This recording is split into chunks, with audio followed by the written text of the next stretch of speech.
Imran Khan once captained his country at cricket. Now the talk in Pakistan is of him leading his country again, perhaps as Prime Minister. Certainly only someone as revered as Imran could have pulled off his latest coup. In Islamic Pakistan, Imran has taken a foreigner as his bride, a foreigner with a Jewish background who is half his age. Jemima Goldsmith, daughter of a British billionaire, has gone to live with Imran in his home city of Lahore. Her husband says his playboy days are over. He is committed now to changing his country fundamentally.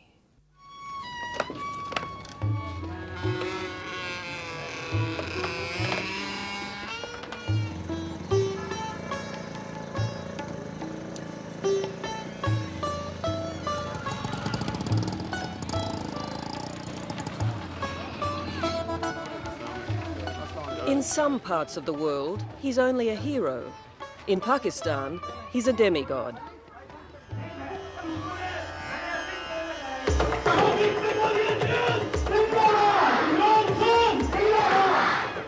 But Imran Khan doesn't care anymore for the game that brought him all the adulation.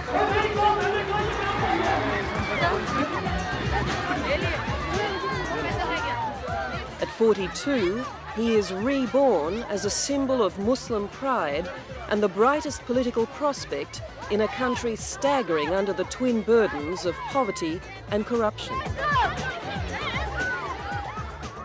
You know, if I see my country heading downwards, and why should I not talk about it or say something and make myself heard and hope that other people join in?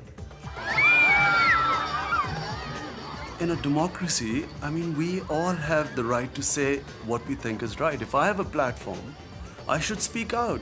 You know, this is the essence of democracy. Anyone in a position, and by the way, this is also very much Islam. You're supposed to stand up and say what you think is right. All the same, you're standing up more than most other people in this country. Not at all. There are a lot of people saying the same thing as me. You but know, with what not, I'm saying... Not the kind of attention paid to them. But what you're saying is that people do not have the platform which I've got. All the more reason for me to say it. And he has plenty to say. Pakistan, he believes, should discard what the British left behind, starting with the legal system, and return to tribal law. His countrymen should wear only traditional dress, as he does. And English should give way to Urdu, Pakistan's main language, in the country's schools. His conviction springs, he says, from a spiritual awakening to Islam. As far as those of us looking on can judge, you've gone from cricketer to social reformer, from man of the world to Pakistani nationalist, and from playboy to devout Muslim and husband. That's quite a transformation, isn't it? The assumption is that we don't change. When we pray 5 times a day, we always repeat one thing in the prayers, that, oh God, guide me on the right path. Now, you know, if we weren't to change, you know, we would not come on the right path. I mean, the right path is every day. In your mind, is this a genuine spiritual awakening that he's gone through? Some of it must be genuine. It's as genuine as a confused person's spiritual awakening can be. Jugnu Mohsin is editor of Pakistan's Friday Times and a fierce critic of Imran Khan. He stands on a high pedestal and lectures us about how we ought to live and how we ought to be proud of our culture and our roots and our heritage, and we are. We know who we are. It's he who doesn't know who he is.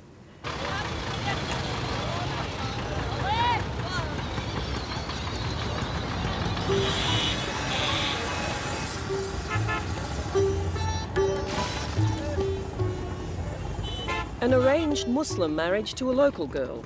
That was the expectation. An expectation encouraged by Imran himself in Pakistan. But ultimately, Imran selected his own bride, and she was neither Pakistani nor Muslim. British, with a Jewish background, Jemima Goldsmith was the daughter of one of Britain's richest men. Are you mad? Are you crazy? Yes, but I'll go and eat roast chicken at home and I won't get ill on that, so... When she converted to Islam and married Imran Khan, she turned her back on her old life just as her husband had done. Have a bit of yogurt and some rice. Yeah? This is really, I mean, I have no sympathy for you, Mike, you suffer. This is really suicide. Do you see this marriage as a turning away from the life that you may have led in other parts of the world? You mean a playboy? Is You that what said you... it. You said it. You mentioned a headline to me earlier. What was it? Love rat in the papers? Romeo rat. A Romeo rat. Romeo rat. Did you think you were That was- marrying a Romeo rat? Well, I hoped I wasn't. I don't think you're a Romeo rat. Tell me, does the word love play a part in what has brought you together? I hope so. You know, I'll just say that in our culture, you know, a public show of affection and publicly talking about these things is sort of not really considered very common. And I think it's between two people. Because, you know, you see in Hollywood people sort of proclaiming love, you know, and this huge love affair, and 2 years later they are divorced. It's quite embarrassing. But it's an interesting difference in your responses. Jemima said, yes, I hope so. And you were reticent to talk about it. It's only because it's always considered something too mushy to talk about in public. I mean, it's between two people. But there is some of that stuff there, obviously. Well, there must be something to have got married to her. Yeah. He's a middle-aged man who has decided to tie the knot with a girl half his age who is British and the daughter of a Zionist billionaire. And he's telling us what we ought to do and how we ought to live. Now, if I married because the other culture was superior, if I married her because I thought she was white and superior in English, then of course it is a hypocrisy. The fact is that an English girl has come and started living in my culture. Assalamu alaikum. I recognize you. Assalamu alaikum. Kya If there's a reason, other than his fame and his faith, that Imran Khan is seen as a political contender, this is it. In less than 5 years, he raised the Shaukat Khanum Memorial Cancer Hospital from the ground. A world-class cancer treatment and research facility, it was built in honour of his mother, who died of cancer in 1985. And it was built almost entirely on the strength of his passion for the cause. A passion Jemima is now caught up in. Best laboratories in, they think, in Asia, one of updated compared to any laboratory in the world. I haven't seen this before either, so it's a guided tour from the zoo. No. I've only really been to the wards. People, the longer they live, I guess, accumulate more wisdom. Do you have any sense of Imran, who is twice your age, Yeah. being a wiser person than you are now? Yeah, I mean, I think he's definitely got a lot to teach me, but And you're I don't prepared to know if he's- learn from him? yeah, I hope he's prepared to learn from me a bit too. But at 21, who knows? Who knows what I can teach? Imran speaks a lot about choosing a wife who has a vision that is compatible with his vision. Do you feel that you share his vision? Well, I hope so. And you believe that And the two believe of in you the do? same things. Yeah, I think what instinctively I think he's instinctively I would say that on most occasions I believe in his judgment. You know. You mean my husband is never wrong? No, I don't mean my husband's wrong. He's wrong quite often, but I mean that that what he believes in instinctively is something which actually we share. You know, I'm being so hopelessly inarticulate. No, you're I'm sorry. She thought it wasn't, there was no hope. On his fundraising drives for his hospital and his newly launched literacy campaign, Imran Khan is seen by the public as a man who gets things done for the love of it. Genuinely, I didn't actually realise how completely he's wholeheartedly dedicated his life to this project. But his enemies in government see nothing but a potential political adversary, even though he denies it. I mean, if I wanted to join politics, my first offer was way back 6-7 years back, when General Zia offered me to join the interim government as a minister. You know, I mean, if that was all this manipulation was going to be propelled into a ministership with a flag in front of my car and sitting in high office, I would have jumped in by now.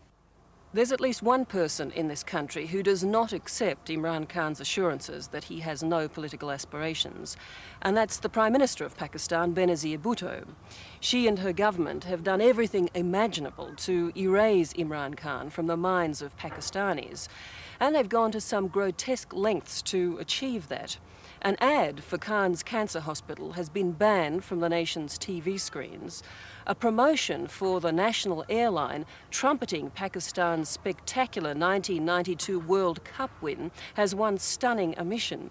It makes no mention at all of the captain who led them to that glorious victory. You know, we are blotted out of television. We cannot make an appearance on TV. One producer, just because he let my name go through, was suspended for 4 days on Lahore television because in a quiz program he let my name slip. The hospital has not been shown on Pakistan television ever since it's been made. People haven't seen the hospital.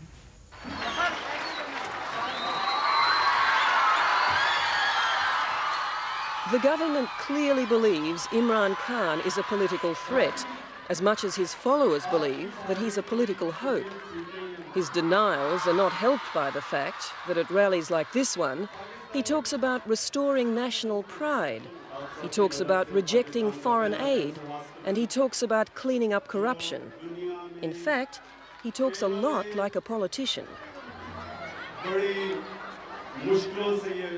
And what worries some in Pakistan is that the playing field of politics is far more treacherous than the gentleman's game he once played.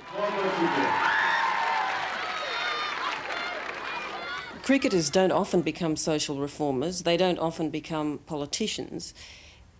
Is it possible that you might be naive in your thinking in relation to all of this? In doing what?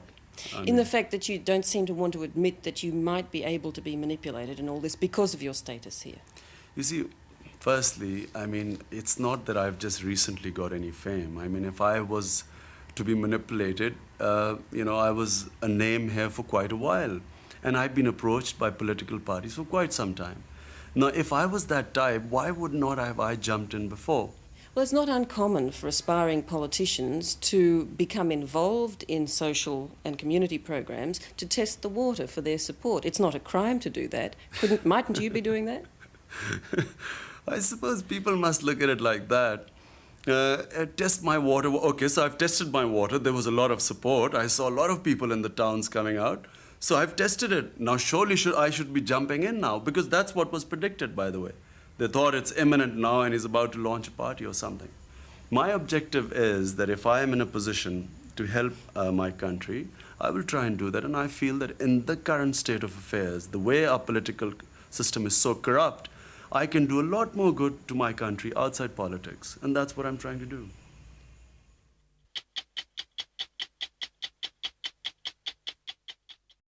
Hello, I'm Tara Brown. Thanks for watching. To keep up with the latest from 60 Minutes Australia, make sure you subscribe to our channel. You can also download the 9Now app for full episodes and other exclusive 60 Minutes content.